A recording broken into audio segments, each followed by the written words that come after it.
자, 우리 23장부터 시작된 레위인의 계보가 쭉 이어진데 오늘 그 다음에 이제 이야기가 마쳤습니다. 어저께까지 레위인의 계보가 끝난 다음에 오늘 28장부터 이제 역대하에 이르기까지 열왕들의 이야기가 이제 시작됩니다. 솔로몬, 다윗으로부터 시작해서 솔로몬의 이야기로 넘어가고 그 이후에 열왕들의 이야기가 시작되는 것을 우리는 볼 수가 있습니다. 자, 오늘 28장을 시작할 때 여러분이 좀 중점적으로 봐야 될 게 있는데 다윗 왕조가 이제 시작되거든요. 어저께까지는 레위 계파의 이제 계보를 쭉 봤어요. 어떤 일을 했는지. 근데 레위 지파의 일을 볼 때 가장 중심이 뭐냐면 제사입니다. 제사를 하기 위해서 레위 지파를 세우고 그들에 대한 이야기를 계보를 쭉 얘기했어요. 자, 그 다음에 오늘 28장에 다윗의 이야기가 시작되면서 다윗 왕조가 시작되고 있습니다. 그런데 이 다윗 왕조의 이야기의 첫 번째 주제가 뭐냐면 바로 성전입니다. 성전. 그러니까 레위 지파의 제사와 다윗 왕전의 성전이 이렇게 맞물려 있습니다. 에스라가 이 역사서를 통해서 신앙을 잃어버린 이스라엘 백성들에게 뭘 강조하려고 하냐면 레위 지파의 반열을 통해서 제사를 강조하고 다윗 왕조의 역사를 통해서 성전을 강조하는 것입니다. 이 에스라의 의도가 그대로 이렇게 드러나 있는 것입니다. 우리가 읽으면 다 글씨지만 왜 이 역사서가 쓰여졌는지, 성경이 왜 여기 있는지를 생각하며 읽으면 이 성경의 의도가 분명히 드러나고 하나님께서 이 성경을 통해서 우리에게 하실 말씀이 분명히 있는 거죠. 성전, 제사는 지금 없으니까 예배 중심의, 교회 중심의 신앙을 이루라고 우리에게 지금 계속 말씀하고 있는 거예요. 그게 바로 신앙이라고 우리에게 말씀하고 있는 것입니다. 하나님이 이루시는 모든 역사는 그 중심에 성전이 있다고 말씀합니다. 다윗 왕조가 시작되는데 그 시작점이 성전에서 시작되고 있습니다. 하나님의 모든 계획과 모든 역사의 가장 기준이 되고 핵심이 되는 것이 바로 이 성전입니다. 다윗의 용맹도 아니고 다윗의 기술도 아니고 다윗의 인격도 아닙니다. 다윗 왕조의 시작점은 바로 성전이라는 사실을 에스라가 신앙의 회복을 위한 이스라엘 백성들에게 지금 강조하고 있는 것입니다. 성전이 중심이 되고 성전이 되는 삶을 살아가는 사람들을 통해서 하나님은 당신의 일을 드러내시고 그 일을 이루신다, 그 말이에요. 여러분, 성전 중심의 삶을 다시 말하면 이제 요즘으로 말하면 교회 중심의 삶이고, 교회 중심의 삶을 좀 다르게 표현하면 예배 중심의 삶입니다. 교회 중심의 삶을요, 교제 중심의 삶이라고 생각하시는 분이 굉장히 많이 있습니다. 교회 와서 서로 나누고 삶을 나누고, 우리 잘 쓰는 표현이잖아요. 삶을 나눈다. 이렇게 표현하는 분이 많이 있어요. 교회 와서 사람들하고 이야기하고 자기 고민 얘기하고 또 그 말 속에도 위로도 얻고, 이걸 교회 생활이라고 생각하는 신앙적 행태가 요즘에 굉장히 팽배합니다. 제가 어떤 책을 읽고 있는데 미국 교회가 성령의 영성을 잃어버린 가장 중요한 이유 중에 하나가 뭐냐면 그들의 신앙 가운데 예배가 사라지고 있기 때문이라고 말하고 있습니다. 미국 신앙의 예배는 끝내줬거든요. 1950년대서부터 1980년대, 90년대 예배 중심의 신앙이었어요. 모이면 다 예배했거든요. 근데 요즘에 어떻게 하냐면 모이면 예배를 드리긴 하죠. 그 다음에 예배 잠깐 드리고 뒷뜰에서 바베큐를 한단 말이에요. 바베큐 신앙이라고 합니다. 모여서 바베큐 구워 먹으면서 삶이 어쩌고 저쩌고, 뭐 자기 가정 이야기, 뭐 아이들 이야기, 이거를 신앙이라고 생각한단 말이에요. 이걸 삶 중심의 신앙이라고 하거든요. 크게 예배하는 신앙이 있고요, 이 삶을 나누는 신앙이 있어요. 여러분 어떠세요? 여러분은 교회의 신앙에 어디에 중점이 있어요? 만나서 이야기하고, 만나서 뭐 그렇다고 얘기해주고, 이거를 사모하는 분들이 굉장히 많습니다. 예배하는 것은 좀 싫어요. 우리 교회도 지금 사라지는 영성의, 미국 영성의 그 뒤 전철을 밟고 있지는 않나요? 여러분 교회 예배하러 오세요? 아니면 삶을 나누러 오세요? 그분이랑 얘기하면 너무 좋아, 나랑 같은 처지인데 이야기하면 참 위로를 받아. 여러분, 이거를 신앙이라고 여기는 분들이 많단 말이에요. 바베큐 신앙이라고 부릅니다. 모여서 바베큐를 즐기고 삶을 나눕니다. 언제부터인가 하나님을 알고 하나님을 발견하기보다 나를 알고 나를 발견하기를 좋아해요. 이거를 신앙이라고, 이거를 교회라고 생각한단 말이에요. 여러분, 교회 중심이란 예배 중심의 신앙, 성전 중심의 신앙, 제가 말씀드렸잖아요. 다윗 왕조도 그 시작점은 성전에 있다는 것을 오늘 우리에게 말씀하고 있습니다.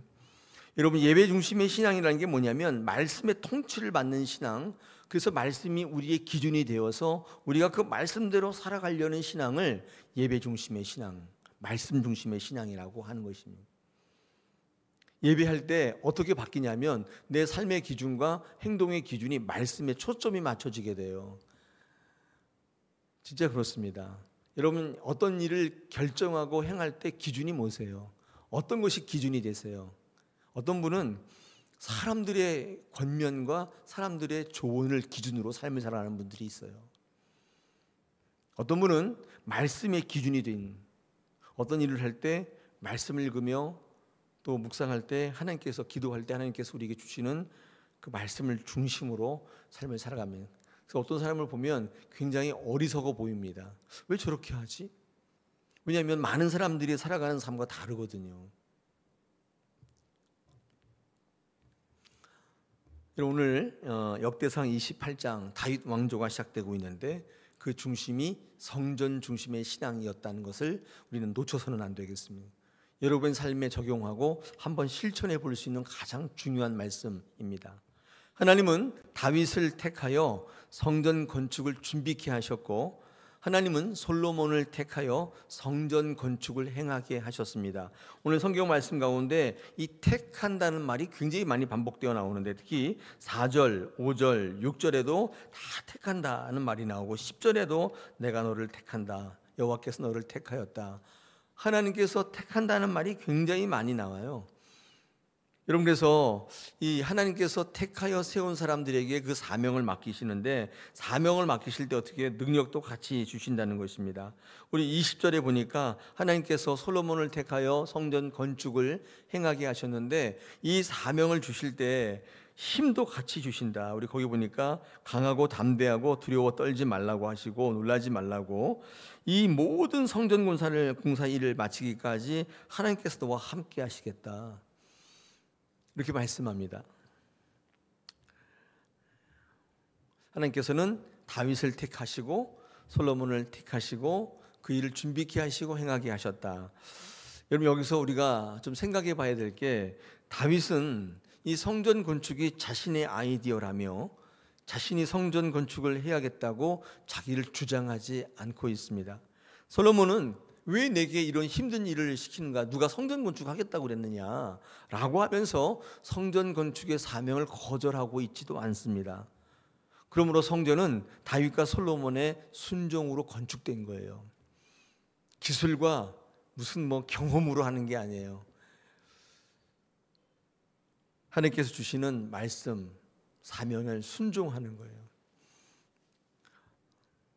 많은 분들이 자기 경험을 가지고 신앙하려고 합니다.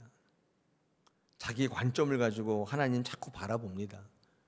그런데 다윗과 솔로몬은 순종으로 하나님을 바라봅니다. 그래서 이 성전은 다윗과 솔로몬의 순종으로 건축돼요. 하나님은 그래서 이런 얘기 하시잖아요. 순종이 제사보다 낫다. 순종이 제사보다 낫다. 신앙이 시작되면 순종의 학교에 입학하게 된다. 앤드류 머레이라고 하는 유명한 캐나다 신학자가 있는데 순종학자라고 불리우는 사람입니다.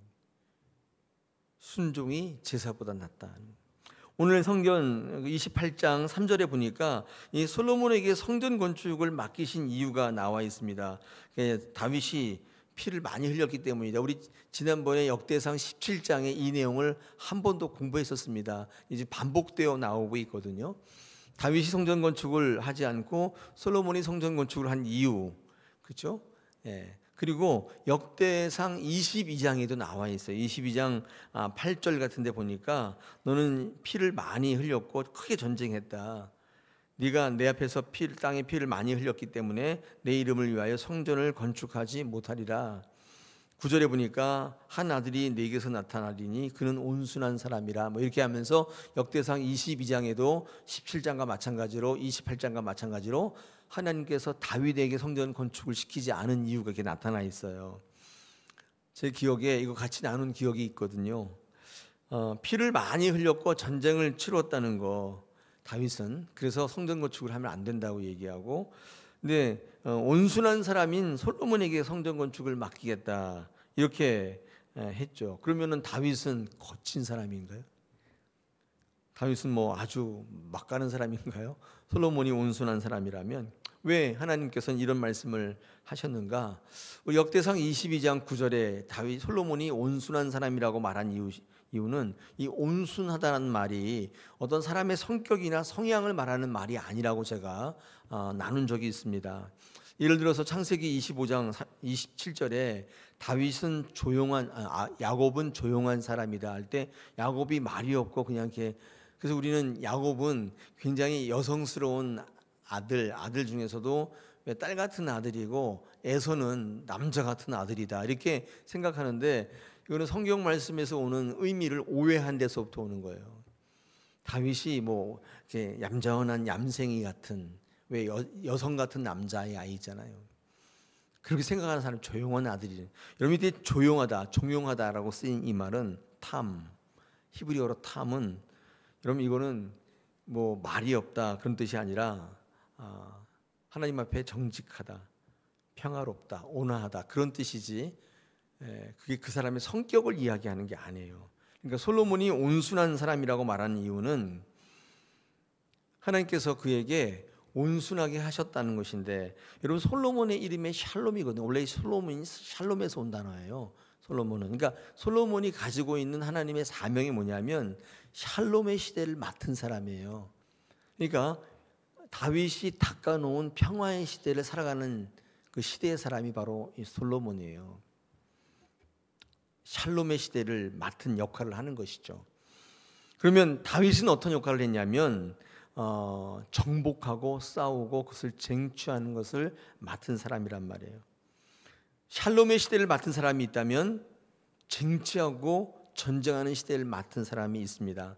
그러니까 다윗과 솔로몬의 차이가 뭐냐면 사명의 차이예요. 다윗은 씨를 뿌리고 경작하는 사명이었고 솔로몬은 수확하고 관리하는 사명이었다고 한다면 창고는 당연히 수확하고 관리하는 사람이 짓는 게 맞겠죠.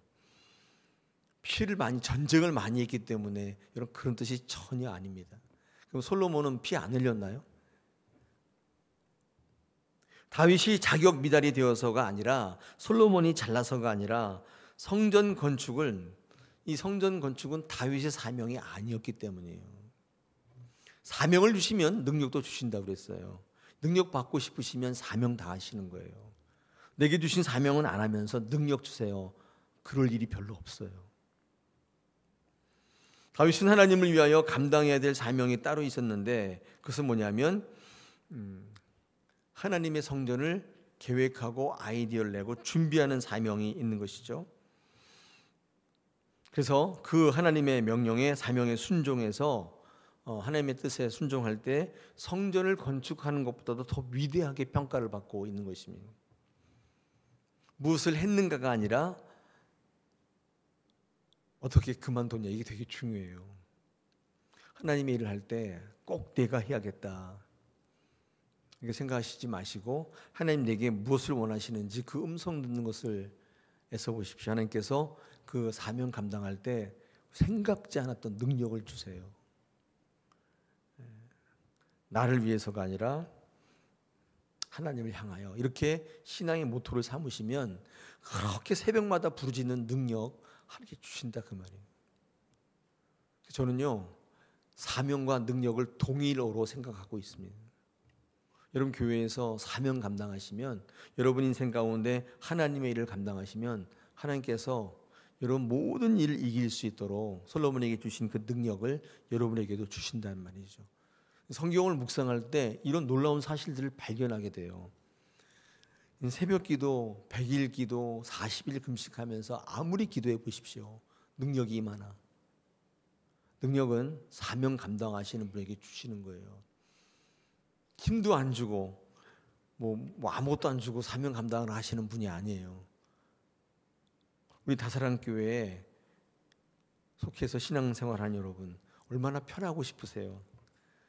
얼마나 그러세요? 나는 편하리라 하고 아무것도 안 하시는 것보다도 하나님께서 우리를 이 교회에 부르시고 이 교회를 세워서 하나님께서 뜻을 이루실 텐데 내게 주신 사명이 뭔가를 생각하시면서 여러분의 인생을 경영하는 것처럼 의미를 두고 열심을 다하기 시작하면 하나님의 나라를 위해서잖아요. 그 어떤 것도 아니에요. 하나님의 나라를 위해서 내가 이 일을 감당하리라 하면 이상하게 능력이 임해요. 근데 그 능력이 여러분의 삶 전반을 통치하기 시작합니다. 놀라운 사실, 하나님께서 여러분을 세우시는 원리를 발견하게 된단 말이에요. 그래서 예수 믿을 만 나는 거예요. 하나님의 일은 마다하고 내 인생에 관심이 있어요. 주님 능력 주세요. 제가 이 일을 감당할 수 있도록 힘을 주세요. 잘 안 주시더라고요. 오늘 우리에게 주시는 사명이 뭘까요? 다윗에게는 성전을 준비하는 사명, 솔로몬은 성전을 건축할 사명. 우리는 어떤 사명일까요? 오늘 이 아침에 기도하실 때 제가 이런 말씀을 여러분과 나누었는데 여러분 이 말씀을 가지고 한번 기도해 보십시오. 주님, 제가 살아갈 동안에 신앙생활 활동에 이 교회를 위한 내 사명은 뭡니까? 그냥 주일 되니까 성경책 가지고 예배하고 나머지는 다 내 삶을 살다가 이런 사명이 아니라 하는 반드시 사명이 있어요. 길거리에 있는 풀도 돌도 다 사명이 있거든요. 뜻이 있어요. 그런 귀한 사명을 이루시고 또 능력을 누리시는 저와 여러분 되시기를 축복합니다.